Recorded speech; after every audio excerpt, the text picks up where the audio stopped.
Assalamualaikum warahmatullahi wabarakatuh.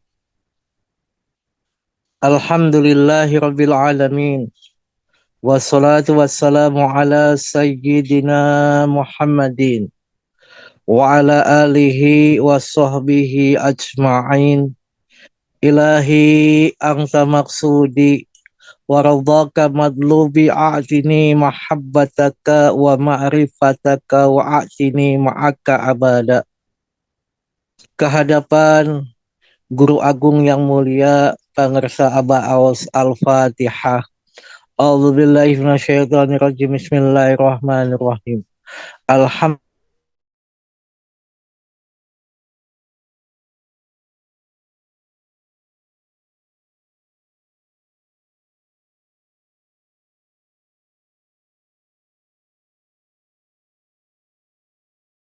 subhanahu wa ta'ala.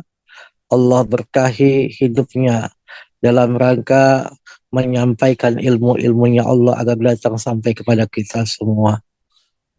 Para penyelenggara manakib yang kami muliakan, Teh Susi milik kita, Umi Syahid Arifin, Ibu Hajah Kartini, Ibu Hajah Wahyuni, dan juga ibunda saya, Ibu Hajah Ira Prawira Bisma, dan seluruh petugas manakib, dan seluruh ikhwan wal ahwad di seluruh dunia yang hadir pada manakib online sedunia pada sore hari ini. Senantiasa Allah tambah-tambah keberkahan. Allah berikan kepada kita semuanya kejembaran rahmaniyah, berkah semuanya, segalanya, selamanya, amin ya rabbal alamin. Masyarul ikhwan wal akhwat yang dimuliakan Allah subhanahu wa ta'ala, di dalam asal usul pokok thariqah kita yaitu dua, thariqah Qadiriyah, thariqah Naqsyabandiyah, yang uslubnya asalnya dari 5 thariqah, yaitu thariqah Anfasiyah, Al-Junaidiyah, Al-Muwafaqah, dan Qadiriyah Naqsyabandiyah. Di zaman Pangsa Aba Anom, thariqah ini boleh dikatakan dua thariqah, yaitu thariqah Qadiriyah wa Naqsyabandiyah. Jadi ikhwan pada saat itu boleh melaksanakan thariqah itu hanya Qadiriyahnya saja, boleh Naqsyabandiyahnya itu, karena ada waw atop yang menghubungkannya, itu thariqah Qadiriyah yaitu zikir jahar, dan Naqsyabandiyah zikir khafi. Maka di zaman Bangsa Aba Awas dikatakan bahwasannya thariqah ini digabung jadi thariqah Qadiriyah Naqsyabandiyah. Jadi seseorang yang harus setelah ba'da sholat melakukan zikir kalimat tauhid, kalimat la ilaha illallah dengan jaharnya, harus juga dengan khofinya. Tidak boleh salah satu saja, tapi dua-duanya itu harus dilaksanakan. Andaikan mereka dalam perjalanan, dalam keadaan sempit, mereka 3 kali tetap khofinya itu harus mereka jalankan. Masyarul ikhwan rahimakumullah. Dalam thariqah ini kita pasti melihat bahwa dalam badan ini, dalam kepala ini ada latifah.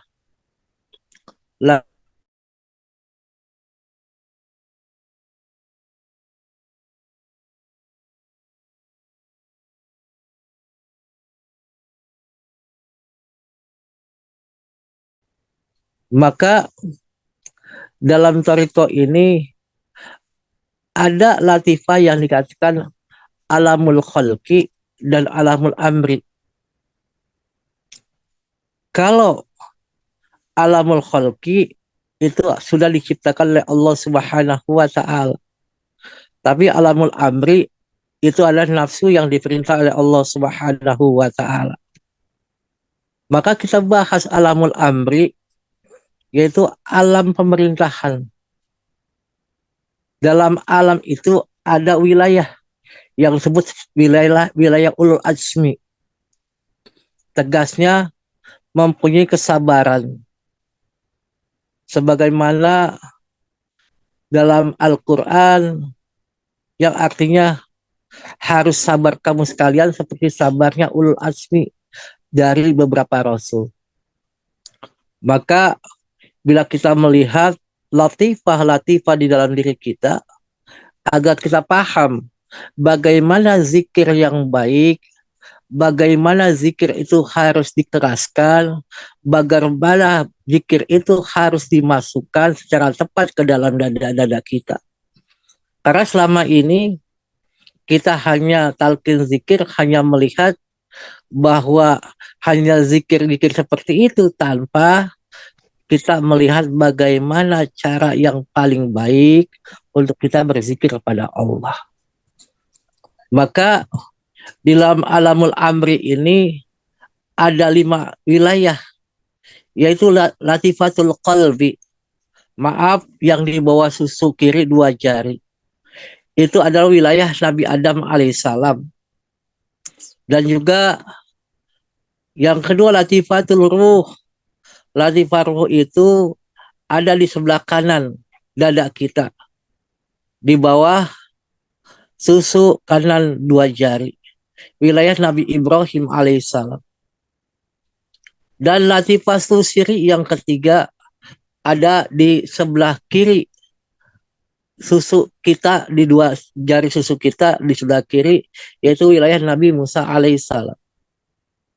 Dan latifatul khafi ada di kanan kita, yaitu di susu kanan 2 jari di atas susu kanan. Itu wilayah daripada Nabi Isa alaihissalam. Dan yang kelima yaitu latifatul aqfa, yaitu ada di tengah-tengah dada kita, yaitu wilayah Nabi Muhammad sallallahu alaihi wasallam. Sedangkan yang 2 lagi yaitu latifatul khalqi yang Allah ciptakan, itu tidak ada wilayah kenabian. Itu sifatnya karena beliau itu diperintah, yaitu latifatul nafs yang ada di antara 2 alis, dan latifatul qalb atau latifatul kullu jasad yang ada di ubun-ubun kepala kita. Latifah yang 7 harus diisi oleh zikir khafi, dan untuk meningkatkannya harus seizin guru yang memberi ijazah. Bila Abah merasakan dulu zaman Abah Anom ada zikir 7 latifah, tetapi di zaman Abah Aus cukup diperbanyak zikir jaharnya agar masuk ke dalam namanya qalbi kita, dalam hati kita, maka semua itu akan tertutupkan dengan itu. Apabila zikir itu sudah naik kepada latifah di seluruh badan, disebut sultanil azkar, yaitu rajanya segala zikir. Coba kalau kita perhatikan, makin kita berzikir dengan intens, makin kita berzikir dengan cara berobitoh kepada guru kita. Bagaimana tarikan napas pertama kita? Yang pertama kita robitoh kepada guru agung kita, menghadirkan guru agung kita di depan mata kita, ikuti gerakan daripada guru kita. Bagaimana tarikannya? Yang seperti diajarkan oleh guru kita. Dari di bawah perut 2 jari ditarik kalimat la itu seperti yang sudah digambarkan. Kalau itulah membentang antara latifatul aqfa sampai latifatul qalb. Ditarik kalimat itu dengan napas yang betul-betul kuat, tenaga yang betul-betul kuat, dengan keikhlasan yang luar biasa. La. Begitu kalimat ilaha yang ditanamkan di sebelah kanan. Kalau kita sudah tahu kalimat la itu menghadang godaan yang setan yang datang dari depan, dari belakang. Bagaimana kalimat ilaha yang Allah tanamkan dalam diri kita, bagaimana latifatul khafi dan latifah ruh ada di sebelah kanan kita. Itu gunanya ilaha. Itu betul-betul sampai ke bawah susu kanan 2 jari susu kanan kita. Itu gunanya untuk menghadang godaan setan yang dari kanan. Yang ketiga adalah ilallah, latifatul siri dan latifatul qalbi, agar supaya kita terhindar daripada godaan setan yang datang dari sebelah kiri. andaikan ritme yang diperintahkan oleh guru kita ada wudhu intamim bisautin qawiyin dengan suara yang keras, bidor bin sadidin dengan pukulan yang tepat, maka dengan sendirinya itu akan berpendar zikir kita sampai ke hadrat Allah Subhanahu wa taala. Diri kita tidak akan merasakan sakit yang dikatakan sakit jantung koroner. Sakit jantung itu tidak ada kepada ikhwan-ikhwan yang betul-betul menjalankan toriko ini dengan baik. Maka pokok tarik itu hanya dua yang dikatakan tadi, Qadiriyah Naksabandia, tapi oleh guru kita dikatakan Qadiriyah Naksabandia. Asal muasal dari tarekat sahabat, yaitu daripada Sayyidina Ali, dari Sayyidina Abu Bakar As-Siddiq. Dan pada waktu itu belum memakai nama Qadiriyah dan Naksabandia.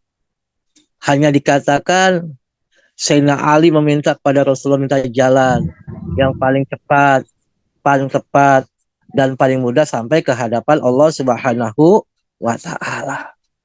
Begitu pula apa yang disampaikan oleh guru kita untuk kita semua, yaitu dari Sayyidina Abu Bakar pun seperti itu. Ya Rasulullah, berikan jalan yang paling cepat, paling tepat, paling mudah untuk sampai kepada Allah. Maka menurut saya Akbar Sayyidina Bahauddin Naqsyabandi, adapun asal torekoku bukan ujung daripada torekoh lain. Karena ini adalah toreko sahabat, tidak kurang, tidak lebih. Disebut akhir daripada torekot karena torekot ini yang bisa melanggengkan ibadah lahir batin. Setelah bisa diamalkan oleh orang tua maupun anak-anak, oleh wanita atau laki-laki, oleh yang bodoh ataupun orang yang pandai, oleh yang kaya maupun yang miskin, oleh rakyat ataupun pejabat. Malahan sedemikian luasnya Tauratnya ini bukan saja untuk yang hidup, bahkan yang mati pun dapat diberi ijazah dengan toreko ini. Ini kejembaran Rohmaniyah. Pada zaman Abah Anom belum ada namanya talqin badal, tapi oleh guru kita talqin badal. Dulu zaman Abah Sepuh talqin itu di gram. Mereka itu harus betul-betul melaksanakan riadoh-riadoh yang luar biasa dari guru kita agar mereka bisa diakui menjadi murid daripada torikoh, murid yang salik yang betul-betul bertorikoh dengan benar. Tetapi di zaman Abah Anom, di kilo kasih saja semua talqin zikir ini kepada semua masyarakat, sampai maaf ibu-ibu yang dadanya rata, nenek-nenek yang dada rata, kalau dia minta kasih. Tetapi di zaman Abah Aos, jangankan minta, tidak minta pun itu diberikan. Karena sudah akhir zaman pada saat ini. Walaupun guru kita mengatakan bahwa silsilah Toriko Qadiriyah Naqsyabandiyah Pondok Pesantren Sugilalaya sampai ke 44. Masih ada 6 generasi lagi ke belakangnya. Kalau kita katakan setiap generasi 100 tahun, maka 6 generasi ada 600 tahun lamanya daripada guru kita ini. Berarti kita masih aman. Tetapi kalau saya sih mendingan sebelum Abah balik, saya dulu balik aja supaya apa? Ada yang menemani diri kita untuk sampai dihantarkan kepada Allah. Kalau tanpa ada guru kita dengan guru kita, bagaimana kita akan sampai kepada Allah? Maka dikatakan laki-laki yang tidak dihalalkan daripada perniagaan tidak pula oleh jual beli dan mengingat Allah. Rijalul la tulhishin tijaratun ala bay'un an zikrillah. Maka kata Sayyidatina Rabi Adawiyah atau dikatakan perempuan sufi yang derajatnya tinggi luar biasa di hadapan Allah. Sampai Imam Hasan Al-Basri saja ingin melamar beliau. Tetapi beliau mengatakan, apakah kamu bisa memberikan mahar kepadaku? Apa itu maharnya?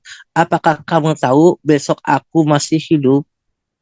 Apakah kamu tahu bila aku meninggal nanti, aku bisa bertemu dengan Allah? Dua pertanyaan itu tidak bisa dijawab oleh Sayyidina Hasan Al-Basri yang hidup beliau tahun 90 Hijriah. Maka